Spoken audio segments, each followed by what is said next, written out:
Hello, you're welcome to this lesson. In this video, we are going to be learning about projectile motion. So let's look at what we have. So when you look at this figure that I have here, okay, it is trying to illustrate the motion of a particle which has been thrown at a certain angle theta. Okay, so the particle has been thrown at a certain angle theta. So when you look at the path of this particle, you see that it is in a parabolic form. Okay, so you call this motion a projectile motion. This is because when the particle is thrown in an angle, okay, the velocity will have components in the x and y direction, and because of this, the particle will be moving in both x and y direction at the same time. So in that case, the particle will be caused to move in this parabolic form. So that's how come the particle will have this curved path that we have here. So we are going to look at the kinematics involved in projectile motion. So for projectile motion, one thing we do is that we consider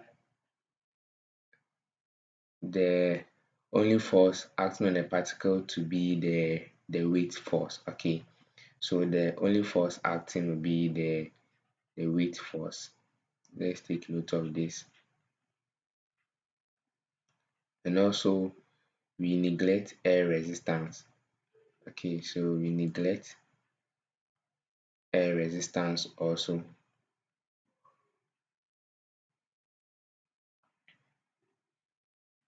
Okay, so these two factors will help us in generating the equations of motions for projectile motion. Okay, so let's look at that.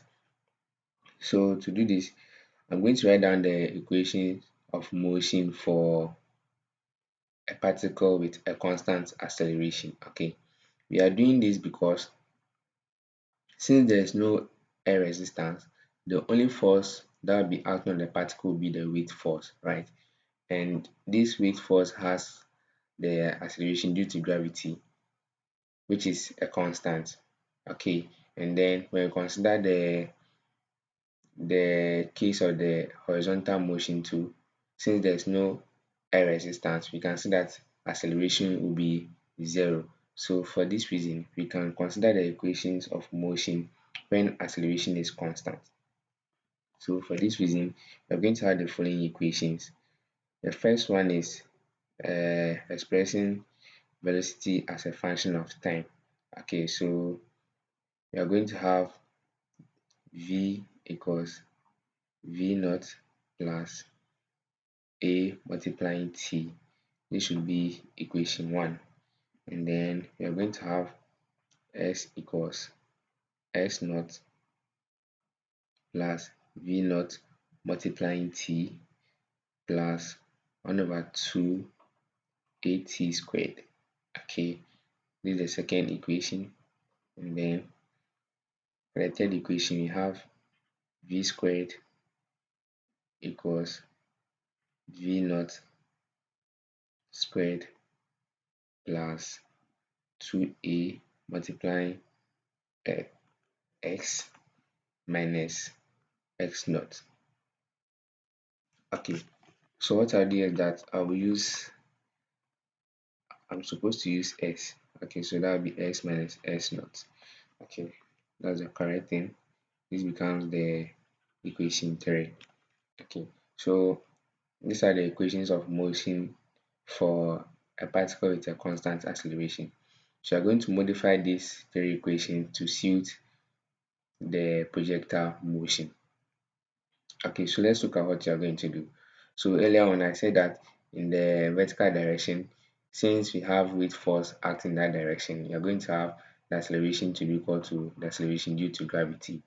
And then in the horizontal direction, since there is no air resistance, there will be no force. So therefore, acceleration to will be zero because mass cannot be zero if you are considering the fact that force equals mass times acceleration.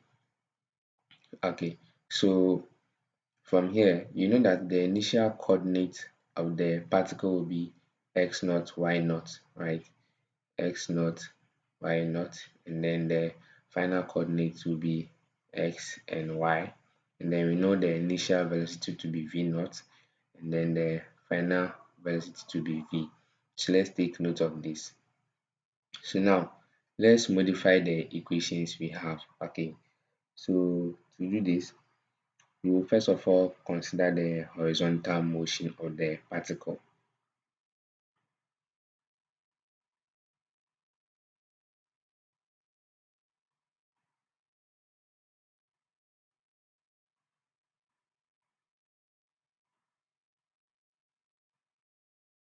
Okay, so for the horizontal motion, we know that acceleration is equal to 0, right? Let me make this ax and then this to be ay. So we know that ax is equal to 0, right? So now let's rewrite these equations that we have. So we are considering the x direction. Okay, so we are going to have vx equals v naught x, right,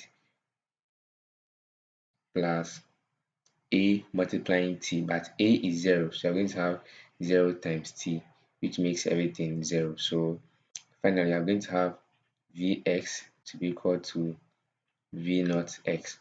Okay, so this becomes the new equation 1, right? That's for the horizontal motion. Okay, so let me indicate this with 1.1. Okay, 1.1. Okay, so let's continue. So let's look at equation 2 also, right? So since acceleration in the x direction is 0, we are going to have x equals x naught plus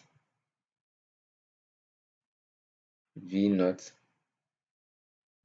x, okay, multiplying t plus 1 over 2 at squared, but a is 0, so the remaining term will be 0. So you're going to have x equals x naught plus v naught x multiplying t. So this now becomes equation 2.2. Okay, so that would be equation 2.1, sorry. So that would be equation 2 if you are considering the horizontal motion of the particle. So now let's look at equation 3 when we are considering the horizontal motion. Okay, so we are still on the horizontal motion. So let me make this arrow. So for equation 3, we're going to have Vx equals V naught x, right? And they are squared, but of course, since they are equal to, or since they are the same, you can ignore the squared on top. And then the remaining term was 0 because of the acceleration here, okay, because of the a there. So the remaining term becomes 0. So you are going to have plus 0. So you are going to have Vx equals v naught x, which is the same as the equation 1.1, right? So let's name this as equation 3.1. So this was for the horizontal motion. Okay, so why do we have the final velocity in the x direction to be the same as the initial velocity in the x direction? This is because we already said that we are neglecting air resistance, and since we are neglecting air resistance, there will be no force in the x-axis direction. And if there is no force, that means that the velocity that the particle will start with, it is going to end with that same velocity because there are no forces acting on it to reduce its velocity. That is the reason why we have the final velocity in the x direction or in the horizontal direction to be equal to the initial velocity. So that was for the horizontal motion. So now let's consider the vertical motion of the particle.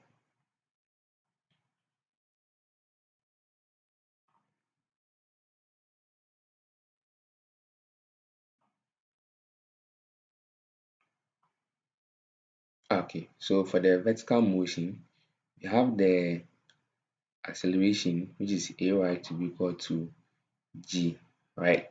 But since gravity acts downwards, we are going to have it to be negative.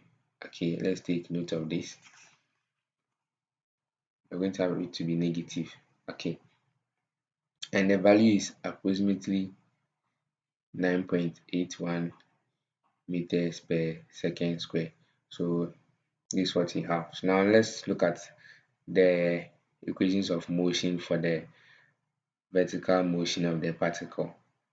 So we know the value of acceleration to be negative g, right? So we just have to do that substitution.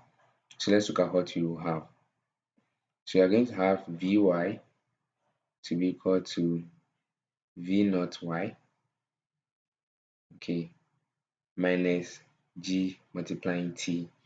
Okay, so this becomes equation 1.2, right? Equation 1.2. Okay, let's do same for the second equation.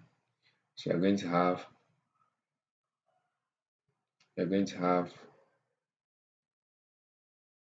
y equals y naught plus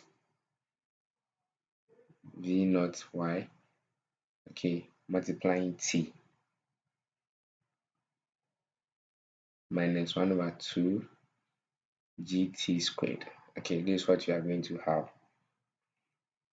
Okay, so let's name this equation 2.2. Now let's look at the last equation. So we're going to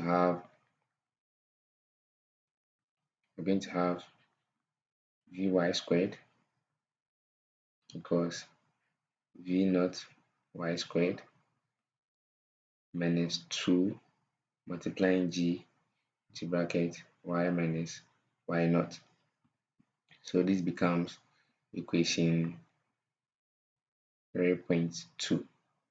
Okay, so these are the equations we are going to use if we are dealing with projectile motion. Okay, so let's take note of this.